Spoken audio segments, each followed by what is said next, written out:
good evening, student. This is a question about the subclavian artery, and then we will learn about its branches. Thus, the question is describe the subclavian artery, including its origin, okay, its termination, its course, and then its relation, and mention its branches. Okay, we will mention its branches.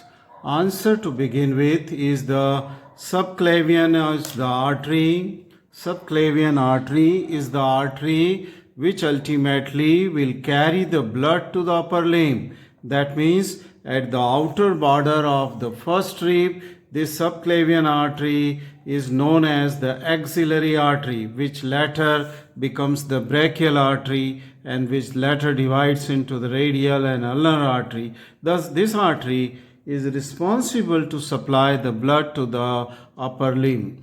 But at the same time, the subclavian artery also gives branches which supply the blood to the neck and the brain. As we will see, the brain is supplied by the vertebral artery, okay? And the neck is supplied by the many branches arising from its first, second part. And one of the artery will go into the thorax called as the internal mammary artery. So the area of the blood supply by the subclavian artery is quite vast, right from brain to the neck, okay, and then to the thoracic cavity also, okay. Now, if we see the origin of the subclavian artery, its origin is different on right and the left side, okay. On the right side, the subclavian artery arises from brachiocephalic trunk, and this origin is behind the sternoclavicular joint. Let us see in this diagram. This is the site, this is the manubrium sterni, this is the costal cartilage of the first rib, this is the first rib, scalene tubercle, on which this muscle, the scalenus anterior, is attached, and then this is the site for the sternoclavicular joint or the clavicular notch of the sternum, because from here the whole of the clavicle is removed to expose the first part of the subclavian artery and to expose its relation with that of the scalenus anterior muscle. Okay, so this artery arises from the brachiocephalic trunk at the site of the sternoclavicular joint. The other terminal branch of brachiocephalic trunk is the common carotid artery, which runs upward in the neck, and soon it is within the carotid sheath, the common carotid artery. And this is another terminal branch on right side, the subclavian artery. So its origin on the right side is just behind that of the sternoclavicular joint.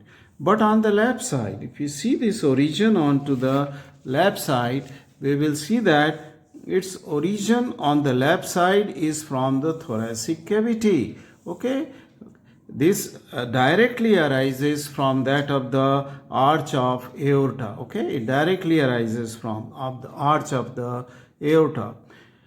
And then after it origin, this also goes and crosses behind the sternoclavicular joint. That means beyond the sternoclavicular joint, the artery will have the same course both on right side as well as from the left side. However, some of its relation with the structure may differ from right and left side, which I will tell you. Okay, what is the difference? So, the origin of the right subclavian artery is from brachiocephalic trunk, of the left is from the arch of aorta, directly within the thoracic cavity. Okay. Now, as I said that on both the side, the arch of it arches and extend up to the outer border of the first rib. Okay, whether it is right side or left side, then the course will remain the same.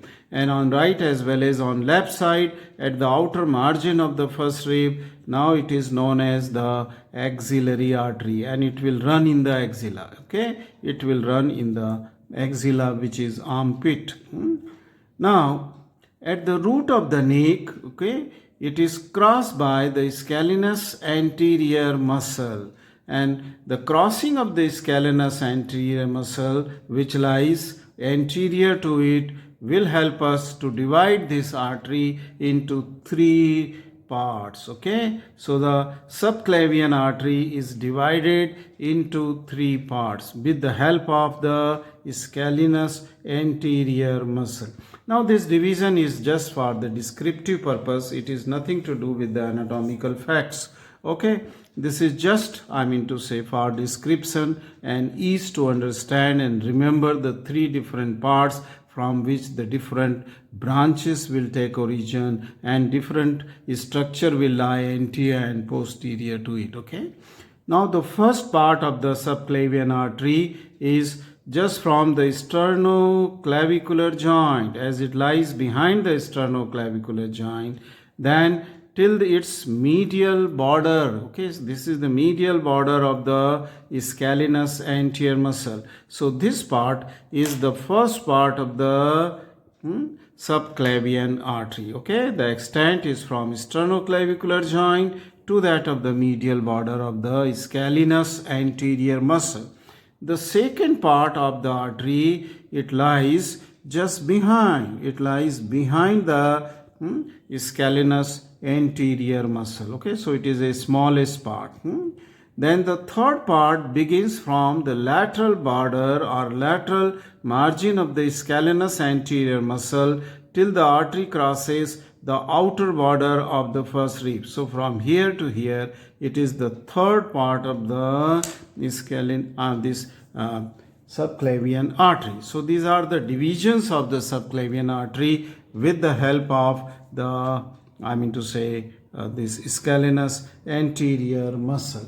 Now, after learning this, the extent, then let us come to, and the parts, let us come to see the relation of the first part, second part and third part. Some of the anterior relation of first, second and third, and then the sum of the posterior relation, they will remain common. Okay, they will remain common. So let us now come to the relation of the first part, or let me tell you first which are the relation in the all the three parts, first, second and third, which will remain common. And for that a schematic diagram is drawn, nothing to do with the real thing. Okay, this is just a diagram given to you which will help you to understand and will help you to remember the relation, which are many. See here, this is the artery, that is the left subclavian artery.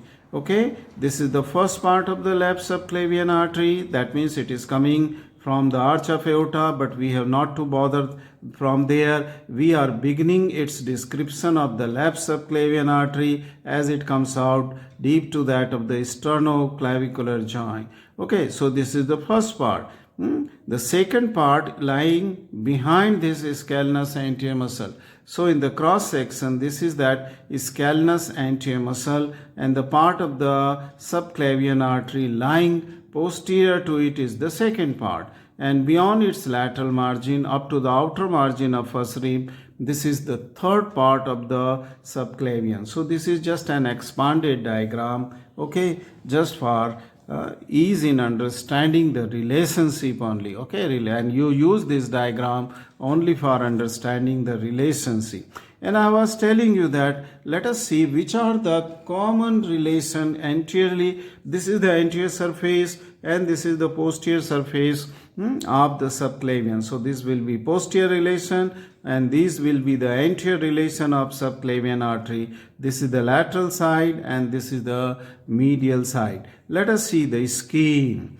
Skin throughout its course, that is right from first to the third part of the subclavian artery, is a common anterior relation. Common. Deep to it lies the fibrofatty tissue of the superficial fascia, in which lies a subcutaneous muscle called as platysma. So the skin, superficial fascia and platysma, they will remain. And deep to this, there will be the muscle, sternomastoid muscle. and in the cross section most laterally it may pass through the clavicle. Okay, so that this part of the artery will lie behind the clavicle, third part of the artery. Okay. Now this sternocleidomastoid muscle is the sternal and the clavicular head, and it is enclosed by the deep fascia by splitting into two layers. Okay, so remember that here it is the general investing layer of deep fascia and sternocleidomastoid and clavicle. They are the common relation, except this clavicle, they are the common relation of all the three parts. Let us see the common relation of the posterior relation of this subclavian artery in its first, second and the third part. You will see that the common relation here on which this subclavian artery is lying is that of the suprapleural membrane, and this suprapleural membrane is a tough inelastic membrane which covers the apex of the lung, which is projecting upwards from that of the first rib, okay, above the first rib. So this is the suprapleural membrane, and deep to suprapleural membrane, this is visceral pleura, that is the pleura which is covering to that of the lung directly. So this is the visceral pleura, and deep to the visceral pleura, the lung, and it is the apex of the lung which will come in relation to that of the subclavian. So these two structures, I mean to say anterior and posterior common relation I have just told you, which are in relation to all the three parts of the subclavian arteries, right? Let us now come to the relation of the first part of the subclavian artery. Okay, I will tell you the relation of the first part of the subclavian. Let us come first to the anterior relation. I will now not repeat those common relations: skin, superficial fascia, platysma and sternomastoid muscle covered by the deep fascia, general investing layer of deep fascia. Now, anteriorly, the first part of the subclavian artery. Where is this first part of the subclavian artery? This part. Okay, this part of the subclavian artery is the first part. In this diagram, this part of the subclavian artery is the first part, and we are seeing its anterior surface. It is in relation, okay, the most medially, it is in relation to the common carotid artery, and then a little lateral, it is in relation to that of the interjugular vein, and then both will be enclosed within the carotid sheath, and between these two vein and artery, this is the vagus nerve, which will be anterior relation. Now, question may come here, why this first part is behind that of the common carotid artery on the left side, not on the right. It is, so note the difference, okay, between right and why it is there. Now, reason is that the arch of aorta is obliquely arranged. Okay, it is going backward here, so that the common carotid artery lies anterior to that of the subclavian artery in its lowest part, and that I will show you from a book. Then you will realize that why this on the left side, this first part is related to this. Let us see this diagram. This is from the Inderveer Singh books, and quite an old edition, arch of the aorta, and here you can see that this is the common carotid artery and this is left side. Okay, this was the brachiocephalic trunk. This relation will not be on the right side, it is only on the left side. So this is that part of the subclavian artery, that is the first part, which most medially it is also covered by the left common carotid artery, most medially, and the lowest part. So now you must have realized that why I have drawn this common carotid artery anteriorly here, okay, and then this is the internal jugular vein, and the vagus nerve is here, okay, vagus nerve is here. Now this may also be related anteriorly on left side with that of the phrenic nerve at the junction of the first and second part, or just little on to the first part, okay. And this phrenic nerve, see here in this diagram, how it will come to get related onto the left side. See, this is the scalenus anterior muscle, and this now which is coming on the anterior surface of the scalenus anterior is the vagus nerve, and then it crosses its medial border and comes to lie on the first part of the subclavian artery. So this is the site where it will come in anterior relation to the first part, very close to the medial border of the scalenus anterior. That's why I have drawn here the phrenic nerve here, which lies on the anterior surface, but here lowermost part in relation to subclavian artery, it goes anteriorly. Sorry. Okay, so these were the anterior relation, but on the right side, only on right side, not onto the left side, this anterior relation will be also one more structure that is called as the ansa subclavia. And what is ansa subclavia? It is a branch coming out from the vagus nerve which will wind round this subclavian, first part of the subclavian artery, and go upward. That is called as the ansa subclavia. That structure is called as the ansa subclavia. And that will be there here. On the right as well as on left side, because it is formed by here the sympathetic chain. So remember, once again I will correct myself and tell you that this is the sympathetic chain onto the left side. This is the middle cervical ganglion. This is the inferior cervical ganglion. From middle cervical ganglion, a branch will come out, very fine branch, which will wind round the first part of the subclavian artery and will fuse with that of the inferior cervical. So this loop is called as the ansa. This is present both on right as well as on left side. What I was talking you that the recurrent laryngeal nerve will cross onto the right side. First part of the right side artery will be crossed by the recurrent laryngeal nerve, while the vagus nerve is crossing the first part of the right subclavian artery. This will give a branch which is called as the recurrent, which will wind round the and then will lie inferior surface and posterior surface of first part and will go towards the larynx. That is the right recurrent laryngeal nerve. That is the difference between the right and the left first part of the subclavian artery relation.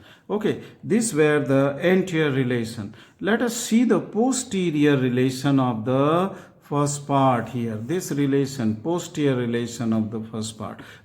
Let us see here the relation of on the left side. I have already mentioned that it will be crossed by phrenic nerve. So this is the phrenic which is coming from the anterior surface of the scalenus anterior. So this is the phrenic nerve. Then this nerve is the vagus nerve, and then this nerve which is here is the sympathetic chain, or sympathetic trunk, just sympathetic trunk, which is the middle cervical ganglia, and this is the inferior cervical ganglion is here, inferior cervical. Let us see what are the posterior relation of this first part here in this line diagram. Also we will try to see what are the posterior relation. This is cervical pleura will be there, suprapleural membrane, which is the common is there, and the right recurrent laryngeal nerve, I have already told you about the right recurrent laryngeal nerve will be there, posterior relation, and these are the only relation on the first posterior relation of the first part. So the recurrent laryngeal nerve is only on the right side. Since it is the left side, so I have not drawn here the recurrent laryngeal nerve. Behind are the posterior to the first part. Let us come to see the relationship of the second part. And second part lies behind the scalenus anterior muscle.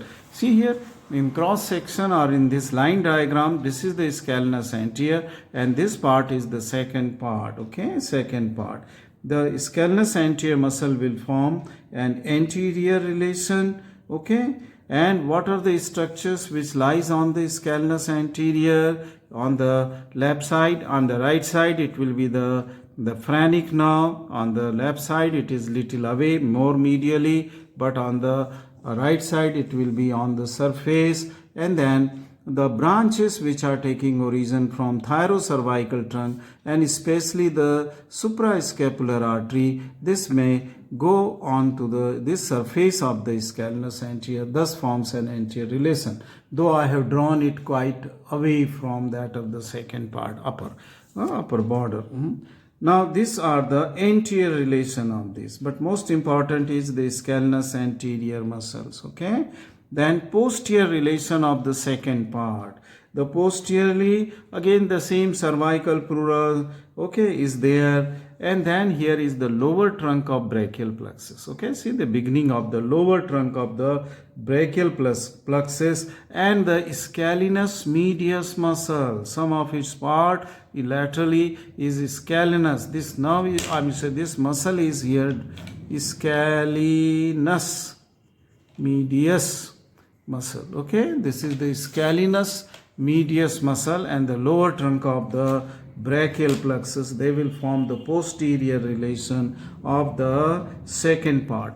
Let us come to see the relation of the third part. You can see the third part is here from lateral margin to the outer margin of the first rib. Okay, you can see that the cards of brachial plexus, especially the upper and middle, they are above, and then here the inferior or lower card just lies behind. Okay, in the terminal part it becomes a posterior relation. So let us see the anterior relation of the third part.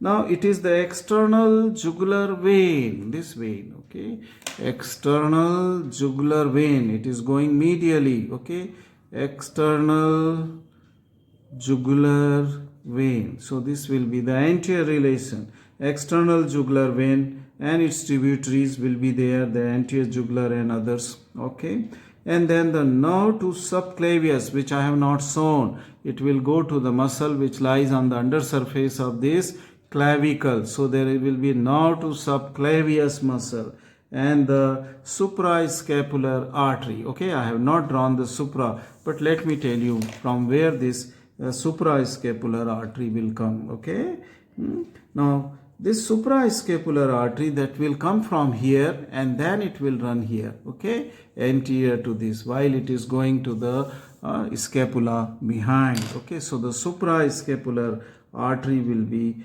there. Right, these are the anterior relation of the third part. What is the posterior relation? It is related to the scalenus medius here. It is related to the scalenus medius and to the lower trunk of the brachial plexus. And in its terminal part, the posterior relation will be the first rib also. Okay, the first on which it is lying, a slightly, say the not exactly postero-inferior part of the rib is in contact with the terminal part of the this third part of the subclavian artery. Okay, subclavian artery. So the lower trunk of brachial plexus. Okay, lower trunk, and to the scalenus medius. See, this scalenus medius is here, and otherwise also this is the site for attachment of scalenus medius.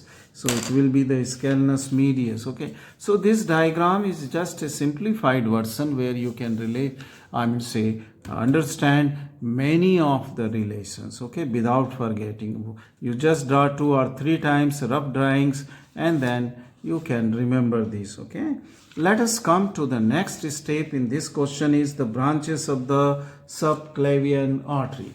Okay, what are the branches of the subclavian artery? Okay, we will see the branches of the subclavian artery, and the branches, they are taking origin from all the 3 parts. All the 3 parts. The branch from the first part. Let me show you the diagram here. This diagram, yes. Okay, let me remove all this. You just see this diagram. Okay, this diagram will show you the branches. If you want, you may zoom it. Okay. Now this is the first part from the medial border of scalenus anterior to the sternoclavicular notch. Okay, or the clavicular notch. This is the first part, and first part is giving the 3 branches. You can see these 3 branches. Now these 3 branches are, that is, the first branch is the vertebral artery. It is called as the vertebral artery. And the vertebral artery, it goes upward. After taking origin, it will goes upward. Then it will cross the transverse passes of the 7 cervical vertebrae.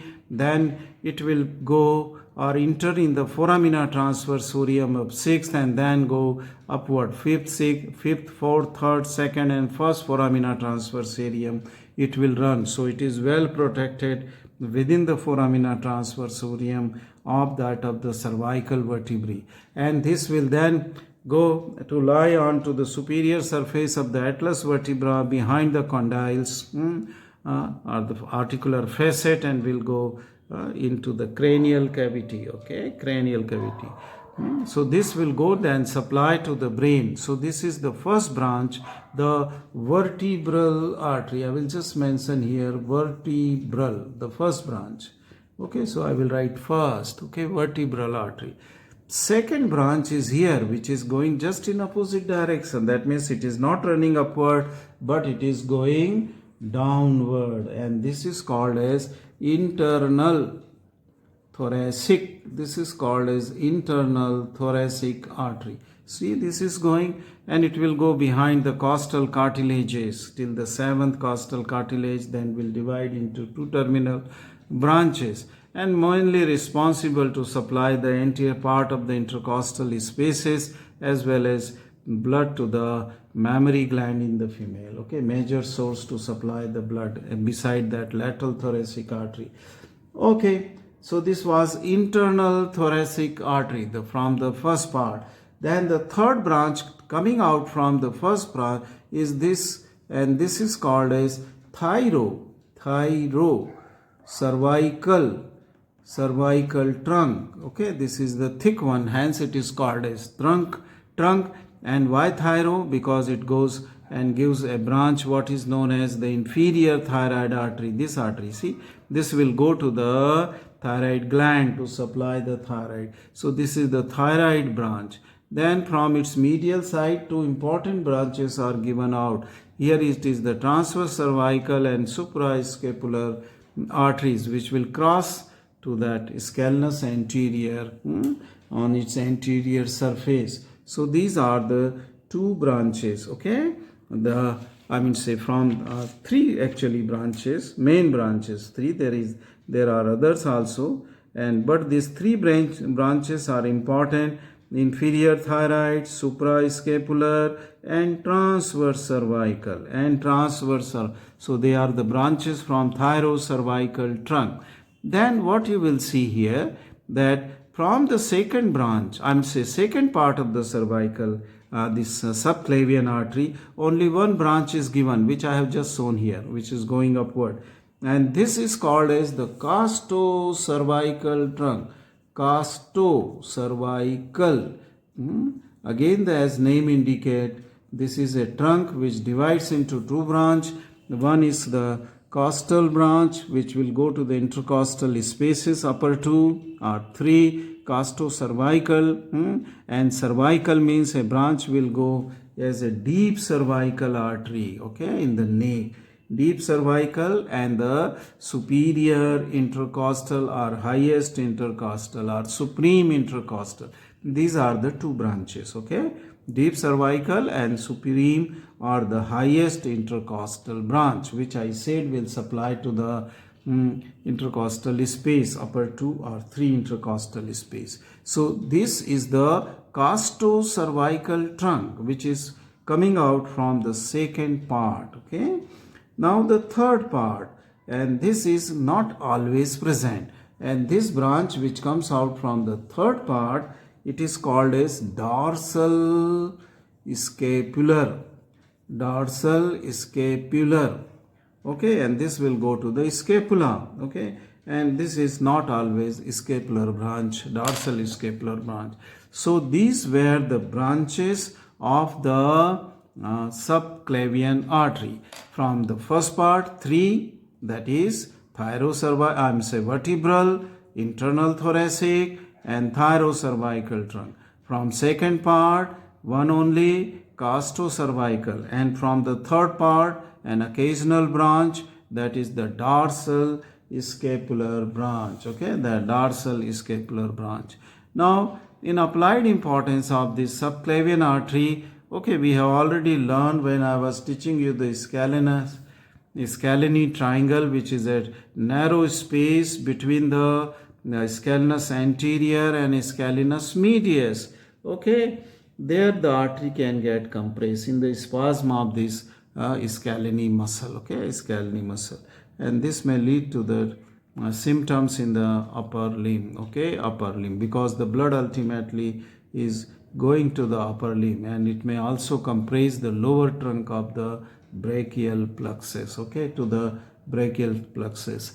I hope that this has come. I have taken almost all the part of the question, and the question was that describe the subclavian artery. We have seen the, extent, then we have seen the parts of the subclavian artery, then we have seen the relation of subclavian artery, then we have seen the branches taking origin from the subclavian artery. Thank you very much for watching this video.